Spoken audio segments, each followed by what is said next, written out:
This is a Q Media production. Leading and navigating change across a business can be overwhelming. So many leaders are handed a project by their board or CEO, and suddenly they're expected to create the vision, inspire their team, navigate roadblocks, and make some really hard decisions. It can feel like you're swimming in the ocean at night, not knowing which way to go. So how is a leader supposed to know how to drive change? The challenge is, there's no course or dummy's guide to leading change. Until now. This is your crash course in leading change, and I'm your guide, Lauren Ryder. In this podcast, you'll learn from top C-suite and executive leaders who've driven impactful change across their organizations. No matter what project you're leading, maybe it's a sales transformation or a restructure or a digital transformation, either way, the approach to leading change is the same. It all starts with an inspirational leader, and that's you. Welcome back to the Leading Change podcast. Hope you've been enjoying all the interview episodes. In the meantime, I've been getting lots of questions online, and so we thought we'd run a Q&A session where we can answer all of your burning questions. So let's get into it. The first question we have is, Lauren, you've talked before about visionary leaders and how they share inspirational stories. But can a leader be too enthusiastic? Absolutely.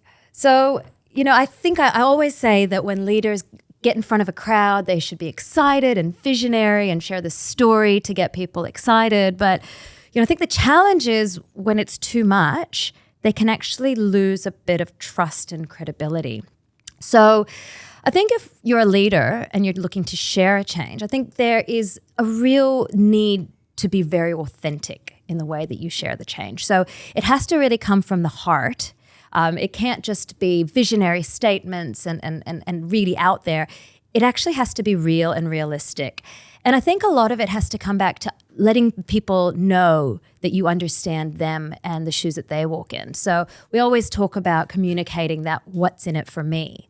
So we can talk about where we're going and this big vision of the future for an organization or for your team, but it has to be tempered with, and we understand exactly that this team is going to have to do this differently and this team will have to do this differently. And we understand the impact and that change isn't going to be easy.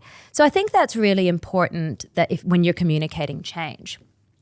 But I think the real big question here is you really need to take a good look in the mirror and ask yourself, who am I as a leader, right? Do they already trust me? I think a lot of it is, what are the things that you're doing to build their trust? Do they come to you with challenges? Do they come to you with issues? Have you opened that door to let that feedback in? And if you have, and no one's come to you with any concerns, you might need to think about your approach, because it might be that people feel like they can't speak to you and bring that feedback back. So absolutely, when you're communicating, communicate big, communicate loud, communicate with conviction, but also be authentic and realistic about it.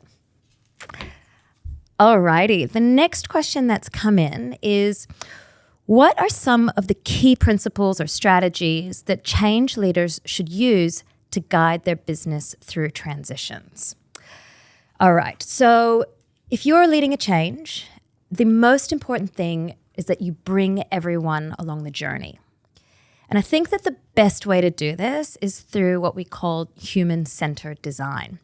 So this means that when you are designing your change program, rather than doing it top-down or in a room just by yourselves without any feedback from any external stakeholders, the idea is that we bring stakeholders from all over within the business, so your employees, your team members, other team members from other teams, to map their journey and to understand where their concerns are. But also you want your customers involved in that, so you understand how these changes might impact them. So taking a real people-centered view and taking everyone's feedback into account is definitely the number one thing that you can do, the first tactic that you should do. It can take a lot longer than what you expected, and that's just something we have to understand to make that design. It takes time, but the consultation up front is absolutely worth it. I think the second strategy to use that's really valuable is what I like to call intense listening. When people go through change, they will give you feedback, but you have to be able to open the door and give them channels to provide that feedback to you. And sometimes they're not going to come through the doors that you expected them to. For example, we were running a big project with an organization, and in every single meeting, an online meeting where we would present changes, people were really excited. They were sending heart emojis and clapping emojis. It was all really exciting and fantastic. But it got to the point where suddenly there was silence. And what we were listening for was enthusiasm, but we didn't get that. So the feedback came in a really interesting way. Rather than people being loud, they weren't feedback at all. And that's when we decided to go back and ask the organization for that feedback. And so I call that really intensive listening. And you have to go through different channels. You go through their leaders, you go through their peers, and you really start to gather that information and then take that feedback and actually put that in place and then show them that you've put that in place. And that is how you can build trust within the organization. If somebody complains and you let it fester, it's only going to get bigger. And I think the third strategy is about repeat, repeat, repeat. So as a change leader, you are singing from this hymn book and everybody from the project is singing the same thing, but you've got a lot of stakeholders to speak to. And you need to have the same story over and over and over again. But you have to keep going with it. We can't A, change the story, but B, a lot of people don't hear messages until they heard it 3, 4, 5, 6, 7 times. And so you are actually going to end up being exhausted hearing yourself speak over and over again about this same message. But that's the only way it's going to get through. So it's really sort of that courage of your conviction, continuing to repeat the story, and that will get you through the change. Leading transformational change can be challenging without a community of like-minded professionals where you can learn and practice the real skills of transformation. I am excited to share that Jez Tile has just launched an incredible online global community of transformation professionals. And let me tell you, it is a game changer. It's called People of Transformation, and it's a deep dive beyond the theories, beyond the frameworks, and straight into actionable excellence. It will allow you to shift from problem seeking to opportunity creation and eventually future shaping. So if you're ready to lead the charge, head to peopleoftransformation.com and use the code LEADINGCHANGE at checkout for your special offer. Founding member spots are limited, so don't miss out on this incredible opportunity. All right, so the next question is, how important is it to have good culture during change? So if we think about what happens to a business during times of change, we're basically pulling the rug out from underneath you, and it becomes really, really rocky. There's a whole period of instability that your team or your business is going to go through as you go through change. So it's really important that before we even head into the change, that we make sure we have a really clear, steady, level playing field from where we're starting from. And I think the best way to do this is to come in and really take a pulse check and understand up front how the team is feeling, what sort of their thoughts are about what's coming up. Really take that, engage that, and understand their behaviors and sort of how they are responding to things. Just keep your eye on that. Note that down. Understand where we are today. Because if that's a great place to start from, let's just assume you have a great culture to begin with, then as you go through change and things become less rocky, at least we have a marker that we can come back to and we understand exactly where we are and where we need to get back to. There is a challenge, however, when we approach a project and the culture isn't great. So I've come into companies where they were about to go through transformation, but the reason they had to go through transformation was because they weren't performing before. And so that leads to some really challenging cultural issues. And you can see it in all sorts of areas of the business, whether it's performance or whether it's how people interact with one another within meetings or even just when they bump into each other in the kitchen. You can see it, you can feel it, you can sense it. So my guidance would be that take that sense check on the culture before you dive into transformation. And if there are challenges in that, then make sure that part of your change plan includes upfront work on culture. So whether that looks like maybe redefining your vision, mission, and values, but with your organization, doing it together and getting them on board, or whether it's looking like implementing some culture change projects where, maybe you get them together to do different activities. Whatever it is, you know your business best, but it really is important that before we go on that journey, we really are operating as a really close unit. Next question. Change initiatives can sometimes face unexpected obstacles. How can leaders be prepared to handle these challenges and pivot their approach if necessary? I don't think I have been on a project where everything went perfectly. Something has always cropped up. Generally, it's to the form of budget being cut halfway through, which impacts then the scope, or maybe the timeframes have to be shifted. So either way, there is generally something that's gone wrong. We've had a project where halfway through there was a massive organizational restructure and half of the stakeholders went missing overnight. These things happen, right? And, I think that there's a few things that we can do to address that from a change leadership perspective. So obviously from a project planning perspective, we just have to know how to plan and how to replan. But when we're looking at it from a change perspective, what we're looking at is the impact onto our people and how we can support our people through these pivots. So I think, from a change perspective, the first thing I recommend is actually not to do too much planning up front. One of the things that a lot of change managers do is they come in and they create these massive, 40-page change documents. And I can assure you, nobody reads them. One of the really cool concepts that's come up over the last few years is lean change or agile change, kind of taking some of those thoughts around agile project management and lean project management and putting it into the change world. So, rather than writing a massive stakeholder engagement document and then trying to share it with people, you might get all of the project people in a room, have a quick session where you've got Post-it notes of people and all the stakeholders, right? All of that happens in a really quick, concise, easy way that everyone's on board. And it doesn't feel like people have spent hours and hours working on it in their own time. The same thing goes with the full change planning.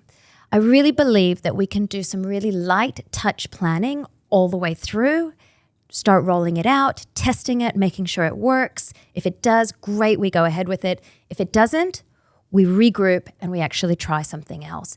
And it just means that we haven't spent a lot of time deep planning for something that may or may not happen. I think when we're also planning for these projects, we have to do some risk management. So we always do that in projects, we do that in operations, but we also need to do that from a change perspective. So when we're looking at risks, what are the people risks that could come up? What happens if one of our stakeholders ups and leaves and they were helping to drive the project, or, something happens with our team members? We have to make sure that all of our risks around change, around adoption, around all of the people and those impacts are addressed so that if these things do crop up, then we can address them on time and just right away. And I believe the final thing is this really is about having a positive mindset, because things do crop up. And in times of change, if you are running a program and you think it's all going to go one way and then it clicks and it goes a completely different way, rather than dwelling on it and being negative, you've just got to have a positive mindset, understand we're going to get through this, it'll be fine, and then we go ahead and get on with it. As businesses grow, enterprise change teams are expected to deliver more. But it can be challenging to keep all your company's change planning aligned. Documents get lost or out of date, and executives can't get a clear report on your enterprise change activities. Until now. Change Plan is the incredible connected platform that gives you a powerful, easy-to-use workspace. You'll get all your reporting at a click, an automated front door process, an org chart synced in with your HR system, and the best part, there's portfolio dashboards for leaders. It is the most comprehensive and user-friendly change tool I have seen on the market. And the results speak for themselves. Teams who use Change Plan experience a 30% bump in productivity and up to 50% reduction in change saturation. If you want to see Change Plan in action, head over to changeplan.co/leadingchange to set up an obligation-free demo for your team. Next question. This is a very interesting question. Change often meets resistance from employees. How do you spot resistance and then mitigate the issues? So I'll put it out there that I don't actually like the word resistance, because resistance implies that the problem is with your employees or your stakeholders and not the fact that you didn't communicate well to them. If people are going to come on the journey with you, you need to engage them really early, understand exactly what they want, what they don't want, and take them on that journey with you. It's when you don't do that is when you see resistance, people pushing back. But it's not their fault. They just weren't taken on that journey with you. So let's just assume we do have some. So how do we actually spot it? It can be challenging. I mean, sometimes we have really overt resistance. It's really clear. People are in meetings saying, I don't like this. I don't want to go ahead. It's not working for me. It's not going to work for my team. I mean, that's fabulous because it just means you can address it right there on the spot and you can work through it with their teams. That's the kind of resistance you want. But the challenge is when it comes in covert fashion. So, when people start having those water cooler conversations or talking behind your back or, making rumors in the background, those types of resistance can be a lot harder to spot. So it really is around this concept that I talk about around intense listening, always keeping your ear to the ground. But also when you communicate, every single time you communicate with someone in your business, it has to be a two-way conversation. So even if the message you have to send, you have an all-hands meeting and it has to be online because your team is all over the country or even all over the world, you still have to have forms of feedback that come into the project, whether it's a chat or whether there's other ways that we can actually provide feedback. Every single time that we communicate, we have to be able to be open for feedback and be able to take that on. And some people are introverts and some people are extroverts and some people don't want to ask those questions in big audiences. So you have to know your people and be able to get in there and actually take that feedback. Another really useful tool to deal with this is around pulse surveys. So as I said, not everyone wants to speak up in a forum. And so what you can do is create a quick survey. You can do it through Typeform or SurveyMonkey. There's really easy ways to do it. And they actually look really good. And people can do them on their mobile, on the way to work in the morning. Really easy ways to engage. Just a few quick questions. Taking a temperature check of, how are we going? How's it impacting your team? What are your feedback? And you have the questions customized every time for what stage you are in the project. You don't just send the same survey out every time. And you can also use it to understand exactly what they want to see next. And we've used it in times to say, okay, well, hang on, this team didn't like, this type of face-to-face training because it was taking up too much of their time. Let's ask them, what's their favorite type of training, right? Do we want micro-learning where we can have a quick lunch session, or do they really want to take 2 days off-site? Right, so it's really important to get that kind of feedback. The other tip that I'll give is that when you do come across resistance and you do understand that it's there, you have got to fix it immediately. It's about getting on top of it. It's about responding right away, letting them know that you heard them. And if you can do something about it right away, do it. But if not, just put it in the plan and let them know what you will be doing about it. That's how you build trust within your team and across the entire organization. But I will challenge you to say, just don't let it get there in the first place. If you design a really, really watertight change program where you are engaging, where you know your stakeholders, you know your team members, you use your leaders to help roll out the change and to bring back the feedback, you'll hopefully minimize that resistance. Okay, next question.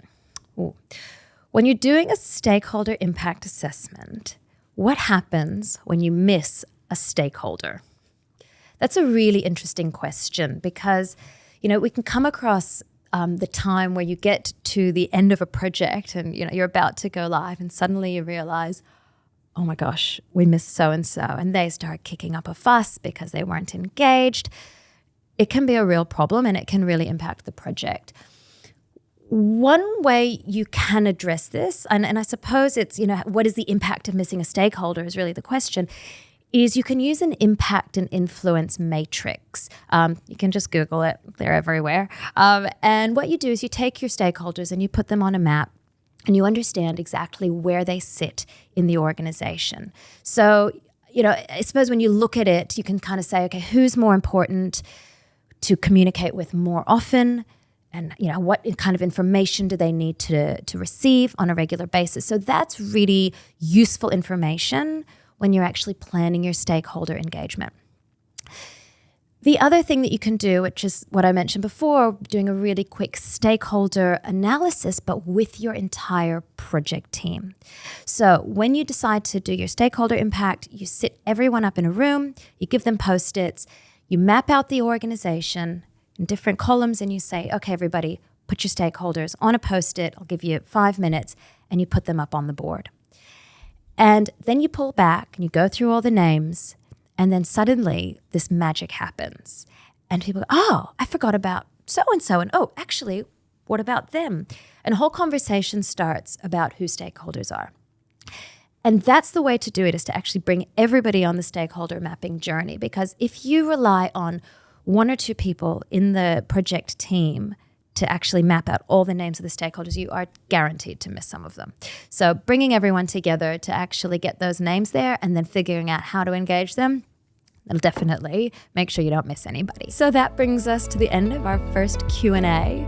Thank you so much for listening. I would love to do this again. So if you have any questions about change, about leadership, about anything transformation related, feel free to pop them in the comments of whatever platform you're listening to this on.